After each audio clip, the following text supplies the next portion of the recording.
Hi. Well, it's possible that this could turn into a little bit of a rant, but here we go.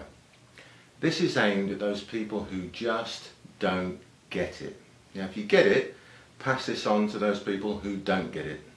If you don't get it, if you don't get it after this, then I can't help you. Okay, here we go.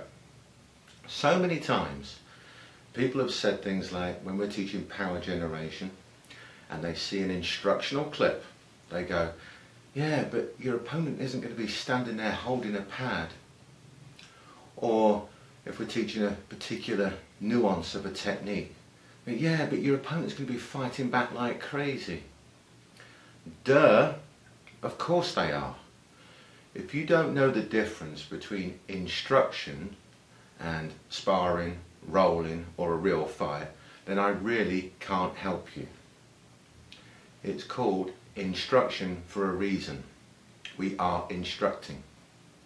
Now, when I'm teaching things like power generation, which I teach all over the world, I have to assume that when there's lots and lots of high-grade martial artists in the room, combat sportsmen, etc., etc., that they already possess knowledge about distance, timing, speed, accuracy, footwork, balance, how to get in and out of your opponent without getting hit, how to set up opportunities.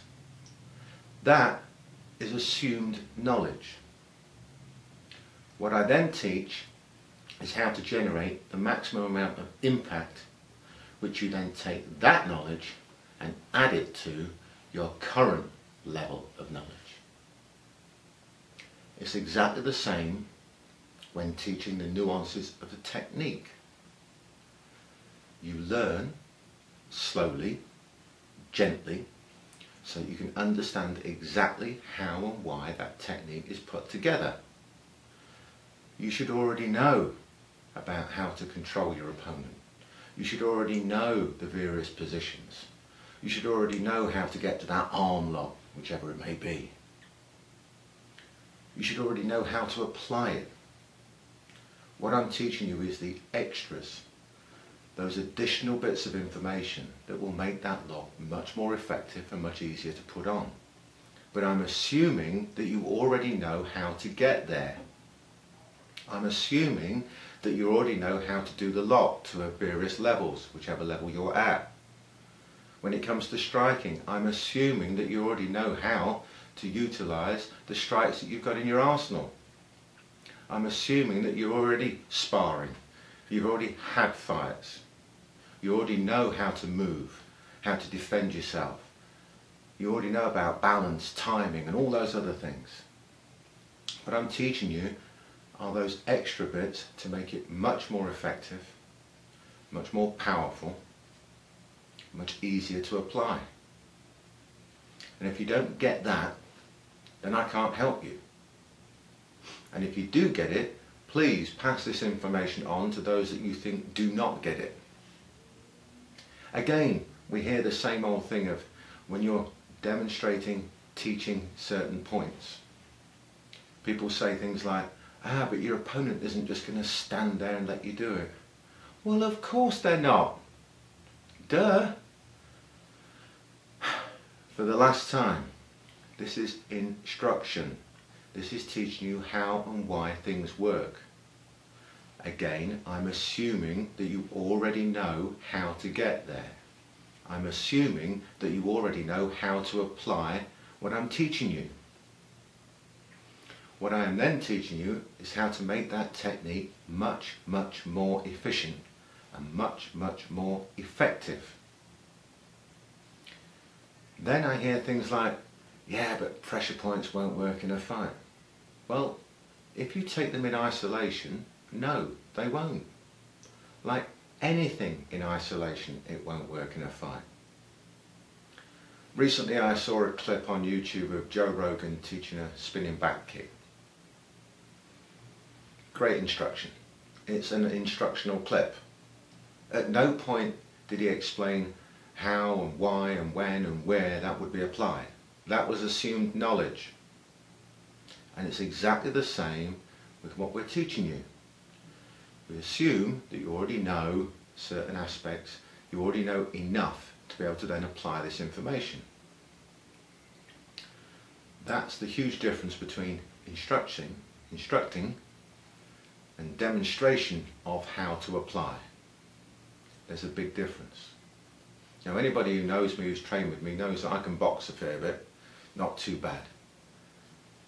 I spar 2 or 3 times a week with professional boxers, 8 and 10 round professional boxers. If I didn't know how to apply what I was doing, if I didn't know about distance, timing, movement, defence, counter-offence, moving in and out, all the various aspects of boxing, then I'd be battered black and blue week in, week out. That knowledge has to be there to be able to apply additional knowledge to it. Likewise with pressure points. If you take them on their own, they're not going to work because you're utilising them in isolation. We teach them in isolation so that you can add them to what you already know. If you learn them in isolation, then apply them. And you do that process very, very quickly. Anybody who's trained with me knows that when I show something, we then go on to apply it immediately. And as you're applying it, the compliance that your training partner has is gradually reduced, reduced, reduced, reduced, reduced, until you're able to apply it against a fully fighting opponent, somebody with 0 compliance. That is what training is all about. You don't take something that you've just learned and then try and apply it against somebody trying to take your head off immediately. Because again, that will not work for you. You've got to learn how and when to apply it. You've got to train it, practice it. Now that seems so obvious if you're doing a traditional martial art that you start to learn a kata, you don't immediately go out and perform a kata when the first day you're trying to learn it. You learn it first and then you go and perform that kata in competition. And it's the same with any fighting technique. You learn it, train it, absorb it, make sure you can apply it at various levels until you try it out for real. Until you try it against a fully aggressive, full fighting opponent. It's that simple.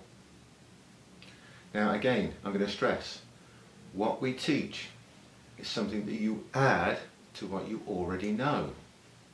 And if you don't know that stuff, if you don't know about distance, timing, balance, blah blah blah, all of those other things, then yes, you're going to struggle. Of course you are, because you haven't got any of the foundations in place. If they're in place, you will be able to add this information very, very quickly. And you will be amazed at how quickly you can apply this information and make all of your techniques better, more effective, and easier to apply. Anyway, I'm going to stop ranting now. Leave your comments, let me know what you think, and thanks for your time.